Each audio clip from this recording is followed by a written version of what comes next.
Hello everyone, কেমন আছেন সবাই? আশা করি ভালো আছেন। আজ তো রবিবার, বাচ্চাদের ছুটি, কিছু তো স্পেশাল বানাতেই হবে। বাচ্চারা আবদার করলো মাটন বিরিয়ানি খাবে।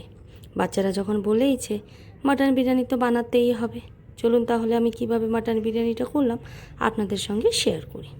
প্রথমে নিয়ে নিলাম কিছু মাটনটাকে ভালো করে ধুয়ে নিতে হবে। ধুয়ে মাটনটা এখন ম্যারিনেট করার পালা।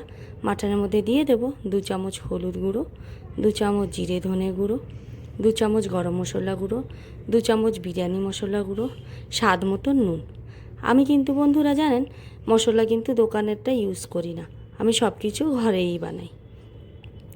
তার মধ্যে দিয়ে দেবো একটা লেবুর রস, কিছু ধনেপাতা কুচি, আর দিয়ে দিতে হবে পুদিনা পাতা কুচি। তারপর দিয়ে দেব 4 টেবিল স্পুন রিফাইন্ড অয়েল। তারপর 2 চামচ আদা রসুনের পেস্ট দিয়ে ভালো করে মাটনটাকে মেখে নিতে হবে। অবশ্যই মাটনটাকে মেখে 1 ঘন্টার জন্য রেস্টে রেখে দিতে হবে।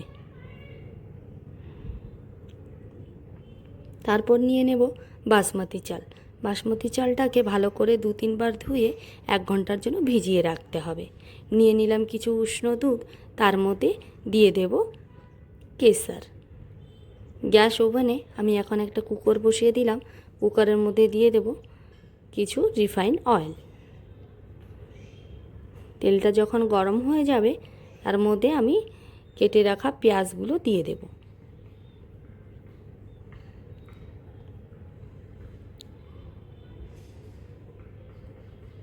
পেঁয়াজটাকে নেড়ে চেড়ে ভালো করে ভেজে নিতে হবে। পেঁয়াজটা যখন গোল্ডেন ব্রাউন কালার হয়ে যাবে তখন ম্যারিনেট করে রাখা মাটনটাকে দিয়ে দিতে হবে।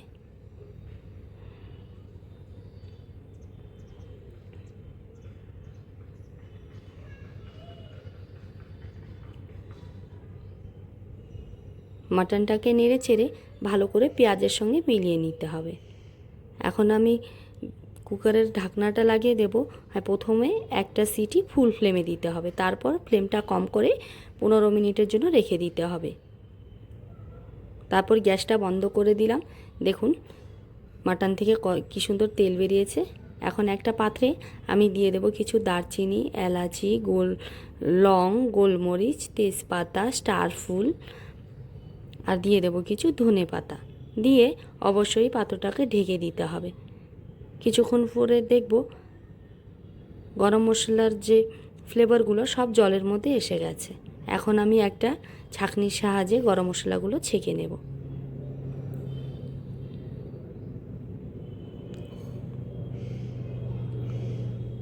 এখন জলের মধ্যে দিয়ে দেব স্বাদ মতো নুন। অবশ্য নুনটা একটু বেশি দিতে হবে, আর নুনটা দিয়ে ভালো করে জলটা মিলিয়ে নিতে হবে। এখন দিয়ে দেব ভিজিয়ে রাখা বাসমতি চাল।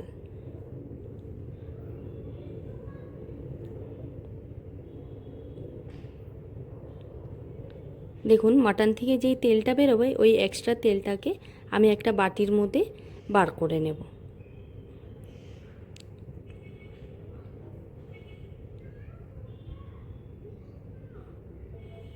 এই তেলটার মধ্যে আমি কিছু কাঁচা লঙ্কা কুচি, কিছু ধনে পাতা, আর দিয়ে দেব 2 চামচ মতন বিরিয়ানি মশলা।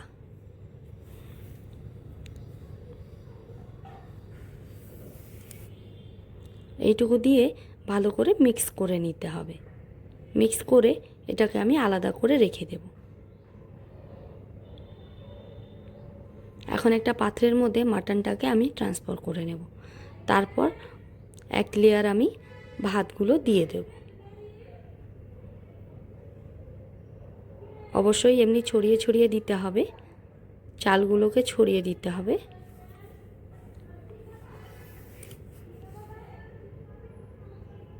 তার মধ্যে দিয়ে দেব আমি যে মিক্সটা করে রেখেছিলাম সেই মিক্সটা দিয়ে দেব।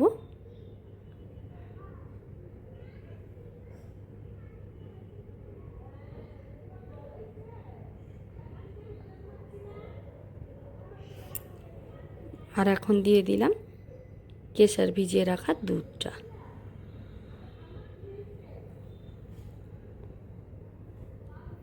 তার উপর থেকে আরেক লেয়ার আমি ভাতগুলো দিয়ে দেব।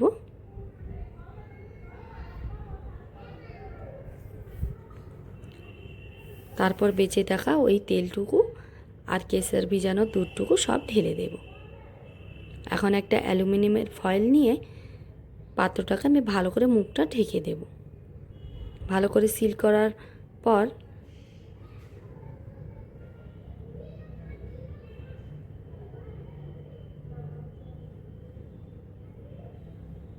গ্যাস ওভেনটা জ্বালিয়ে রুটি বানানোর তাওয়া আমি নিয়ে নেব।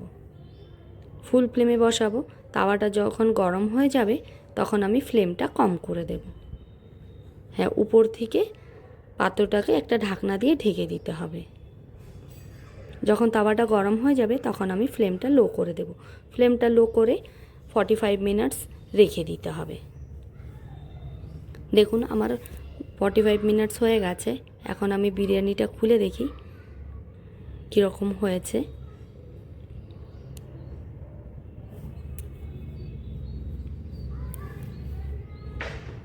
দেখুন পুরো বিরিয়ানির কালারটা চেঞ্জ হয়ে গেছে। এখন গরম গরম সার্ভ করে নেব। আমার এই রেসিপিটা আপনাদের কীরকম লাগলো অবশ্যই